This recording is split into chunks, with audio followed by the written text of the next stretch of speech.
Kagoshima prefecture में आए भूकंप पर विस्तृत रिपोर्ट परिचय। 2 अप्रैल 2025 को रात 11:04 पर जापान के कागोशिमा प्रीफेक्चर के पास समुद्री क्षेत्र में 6.0 तीव्रता का भूकंप आया।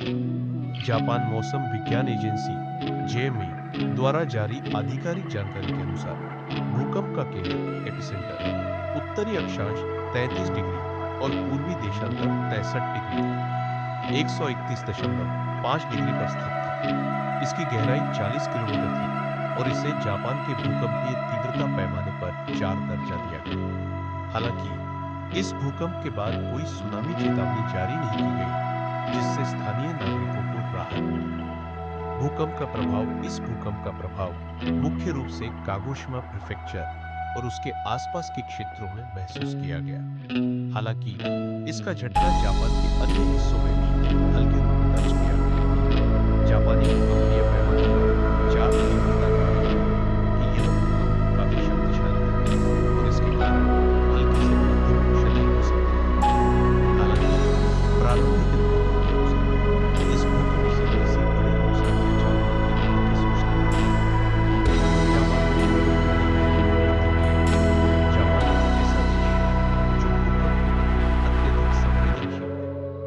देश की सरकार और स्थानीय प्रशासन लगातार ऐसे खतरों से निपटने के लिए तैयार रहते हैं। जापान मौसम विज्ञान एजेंसी (जेएमए) द्वारा जारी किए गए इस भूकंप अलर्ट के तुरंत बाद प्रशासन ने स्थिति पर नजर रखनी शुरू कर दी और संभावित आपातकालीन कदम उठाए। स्थानीय अधिकारियों ने नागरिकों को सतर्क रहने की सलाह दी और आवश्यक सुरक्षा उपाय अपनाने की अपील की। सुरक्षा उपाय और नागरिकों की प्रतिक्रिया।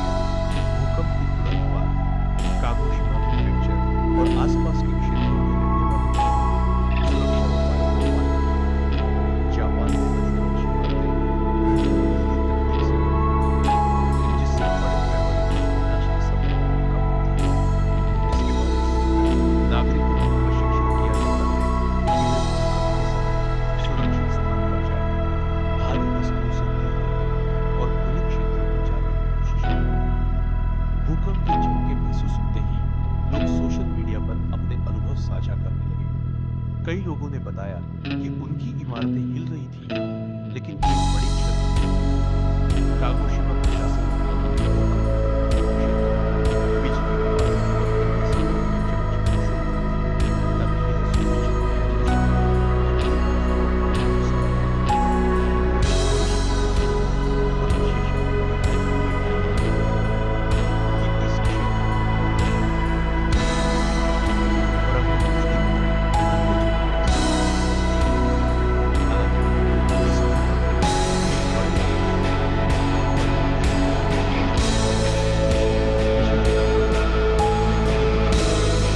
सकते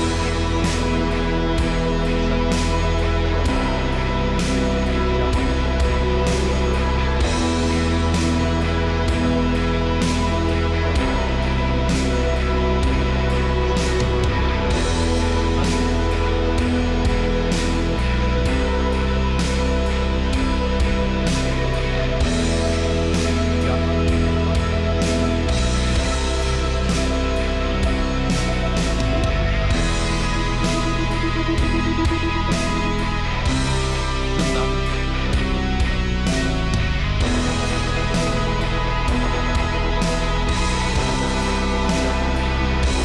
हालांकि इस भूकंप के बाद बड़े जहां नागरिक आपात स्थिति में शरण ले सकते हैं। निष्कर्ष 2 अप्रैल 2025 को आए इस भूकंप से जापान के कागोशिमा क्षेत्र में हल्की से मध्यम तीव्रता के झटके महसूस किए गए। हालांकि सुनामी की कोई चेतावनी जारी नहीं की गई और किसी बड़े नुकसान की सूचना नहीं मिली। जापान के नागरिक भूकंप जैसी प्राकृतिक आपदाओं के प्रति बेहद सतर्क रहते हैं और उन्होंने इस स्थिति में उचित सुरक्षा उपाय अपनाए। यह घटना एक बार फिर यह दर्शाती है कि जापान की उन्नत भूकंप पूर्वानुमान प्रणाली और नागरिकों की जागरूकता इस तरह की आपदाओं से होने वाले नुकसान को कम करने में कितनी प्रभावी होती है। भविष्य में भी जापान को इस तरह की प्राकृतिक आपदाओं से निपटने के लिए अपनी तैयारियों को और मजबूत बनाए रखना होगा।